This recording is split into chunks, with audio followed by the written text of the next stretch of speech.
Exxon is jumping on the EV bandwagon, or at least the EV supply chain bandwagon. The Wall Street Journal reporting that the oil giant purchased drilling rights on 120,000 acres of Arkansas land to produce lithium, which is, of course, a key ingredient in electric vehicle batteries and one that is much desired right now by the likes of Tesla and others. Our next guest is part of the group that pushed Exxon toward a clear, clean energy strategy. Joining us now is Jennifer Grancio, Engine Number One CEO. Good to see you, Jen. Thanks for coming in.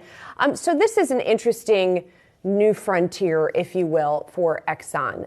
Does it make sense for the company to sort of, obviously at some point, oil, even if the point is in the very distant future, oil will become obsolete, perhaps, or much less useful. So is this the next big phase for them?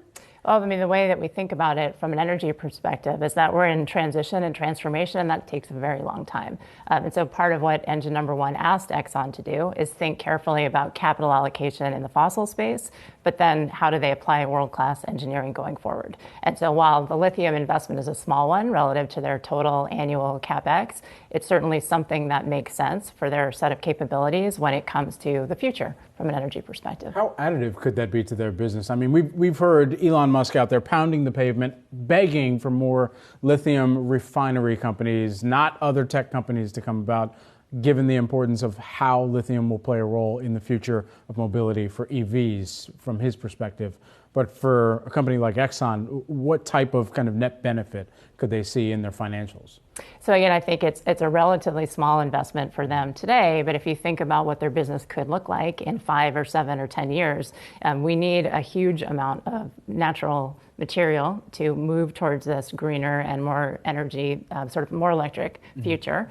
And raw materials like lithium, copper are a big part of that, but also the technology to get better at sourcing minerals and better at producing them into a usable format. So I think it's great to see them moving into the space. Something I'm very curious about when it comes to lithium is, when it comes to getting oil out of the ground, oil itself is not clean burning, obviously. The getting it out of the ground part is not always great either, especially when you're talking about fracking. What about lithium, right? Lithium goes into clean vehicles, quote unquote, but the process of getting it out of the ground is not spectacular either, right? So are we also going to see some advances in that process? Hopefully we will. We need to see a lot of advances, and we need more sourcing of some of these minerals and materials locally. So one of the things we can talk about from an Engine Number One perspective is these mega themes where there's a huge amount of investment. And hopefully as we see this sort of $4 trillion a year get invested towards the energy transition, we're going to see better technology, better mining, and better production of these materials. What companies are doing it well and actually hitting some of their transitionary goals to hit either a 2025 target or a 2050 target, even if we can push it that far out to the future, which many of the oil and gas companies have? Yeah, the way we think about it, and we sort of offer strategies for investors to focus on 2 mega trends. One of them is the energy transition, so Transform Climate, ticker NetZ, is a good way to play that trend. And the other is the huge opportunity of reshoring of manufacturing back to the U.S. Transform Supply Chain, ticker SUPP, is a great way to play that trend. And so to your question, whether it's in the energy space or the reshoring space, we need to see the big companies like Exxon and Occidental Petroleum focusing on cleaner, kind of current legacy energy businesses, but also moving into how are they sourcing and building businesses as the world moves to more electric. And so I think a lot of these companies are making very good progress.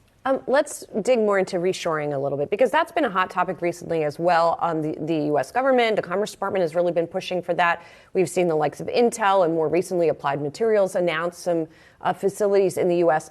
How do you pick who is going to benefit the most from that from a company standpoint?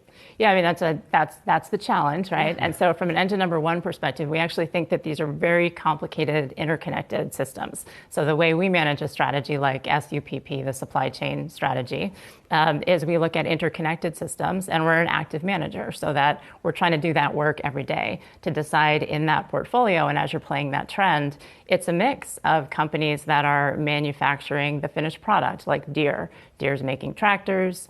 During COVID, we saw supply chains break, Deere's making parts closer to home. As you move into precision agriculture, you need more chips. So you need chips to go in the tractor. And so a way to play this trend or invest in this mega trend includes the companies, and there's a lot of great North American companies that are going to get more and more competitive with all of the tailwinds around reshoring. Transportation, we hold a lot of railways, so maybe people aren't as familiar with the railways, but as you move manufacturing back on shore, we're moving things around on rail, which by the way is great for the environment and it's great for the stock of the railway companies. And then we talked a little bit about chips and semiconductor, high IP content. We're seeing that move back onshore too. And so this is a very, very broad theme.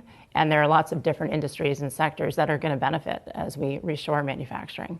Jennifer, we got to leave things there on the day. Such a pleasure to have you here on set with us and discussing. We got to continue this conversation because there's much more about hitting these targets. Yeah.